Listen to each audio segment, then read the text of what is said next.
공포의 균형이라는 부분은 사실 군사 전략상으로는 한국도 핵을 가져야지 이루어진다. 이런 예. 부분에 있어서 교수님의 말씀은 이제 한국도 독자적 핵무장이라든가 전술핵 재배치에 대해서 진지하게 고민을 예. 해야 될 때가 되었다. 그 말씀이신 거죠? 그렇죠. 그런 얘기를 이제 테이블 위에 올려놓고서 얘기를 할 때가 됐다는 겁니다. 지금의 핵 불균형으로는 모든 그런 비용을 남한이 가질 수밖에 없고, 그것이 시간이 지나갈수록 훨씬 더 늘어날 가능성이 크다는 거죠. 그렇기 때문에 지금의 상황을 단순하게 북한 핵 도발이 없다는 것을 평화라고 생각하면 안 된다는 것이 안 제 된다? 생각. 네. 교수님께서 외교부 장관이다. 교수님께서 내셔널 시큐리티 어드바이저다. 그러면은 이 막힌 과정을 어떻게 풀어가시겠습니까? 제 생각에는 일단 이제 단계를 나눠서 생각을 해야 되는데, 이미 이제 제재가 전방위적으로 북한에게 가해지고 있죠. 사실 이게 다층적인 제재인데 유엔의 제재가 있고 미국의 독자 제재가 있지 않습니까?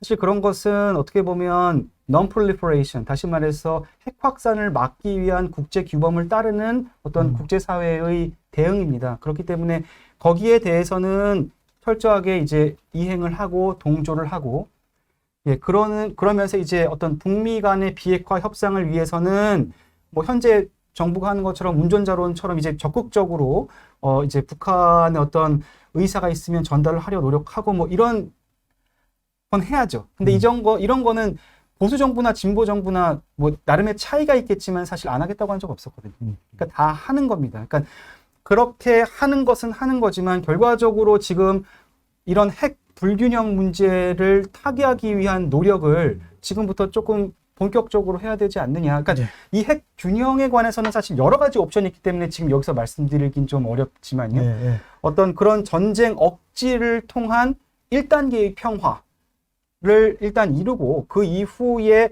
차차 장기적인 시간을 두고 신뢰 구축을 통해서 진정한 평화를 가지고 오는 거죠. 그러니까 1단계 평화라는 것은 서로의 의도에 관해서 끊임없이 의심을 할 수밖에 없는 상황이지만 어떤 밸런스 오브 피어 같은 거죠. 그러니까 핵 균형을 통해서 서로 어쩔 수 없는 상황에서 전쟁을 안 하는 것, 그런 정도의 평화라면 우리가 이제 신뢰를 구축하고 적대적인 인식을 청산하고 지금 이제 정부가 얘기하는 그런 어떤 여러 가지 이제 뭔가 구성주의적인, 그러니까 그런 이렇게 우리의 생각 자체가 바뀌는 거죠. 미국, 캐나다 안 싸우잖아요. 그렇죠? 서로 간에 믿음이 있으니까 안 싸우는 겁니다.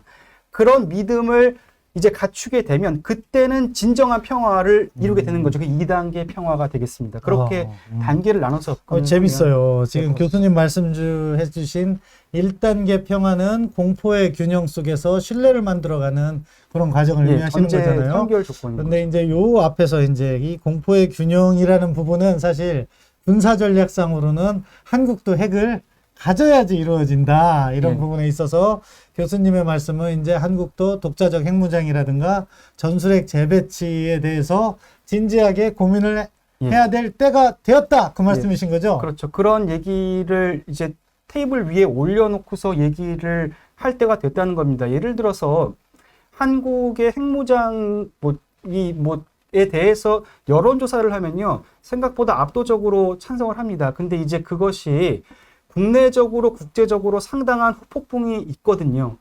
그런 난관들이 있기 때문에 사실상 한국의 핵무장이라고 얘기를 하면은 너무나 좀 과격할 수 있고, 여기서 운영의 묘를 살려서 최소한 북한이 봤을 때 남한이 세컨드 스트라이크 케이퍼빌리티에 준하는 그런 정도의 균형된 그런 이제 어떤 이제 군사력을 가지고 있다. 그것이 뭐 과학기술을 통해서건 어떤 무슨 소량의 핵폭탄을 통해서건 그건 잘 모르겠어요. 그건 이제 훨씬 더 많은 논의가 필요하지만 지금의 핵 불균형으로는 모든 그런 비용을 남한이 가질 수밖에 없고, 그것이 시간이 지나갈수록 훨씬 더 늘어날 가능성이 크다는 거죠. 그렇기 때문에 지금의 상황을 단순하게 북한 핵 도발이 없다는 것을 평화라고 생각하면 안 된다는 것이 제 생각입니다. 생각입니다. 지금 결론은 제가 교수님하고 상당 부분을 공감을 해요.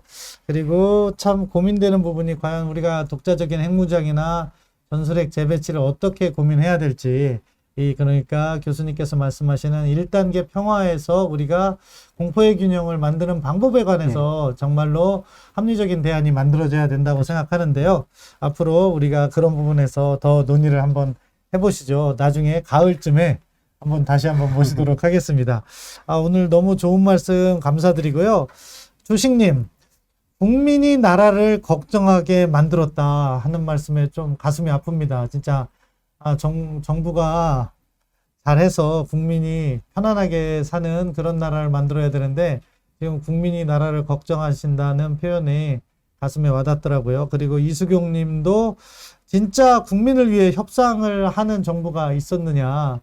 어떻게 보면은 자기의 생각, 모든 정부가 갖고 있는 최고 지도자의 생각을 구현하기 위해서 전 국민적인 의사를 모으려 했던 적이 얼마나 있었는지 우리 스스로 좀 돌아볼 필요는 있는 것 같아요. 아무튼 김지혜 선생님 감사합니다. 그리고 김성경님께서는 우리 황 교수님께서 마지막에 말씀해 주신 우리가 떠안아야 한다는 말씀에 물음표와 걱정을 엄청나게 하시는 것 같아요. 황 교수님, 제가 잘못 들었나요? 아니요.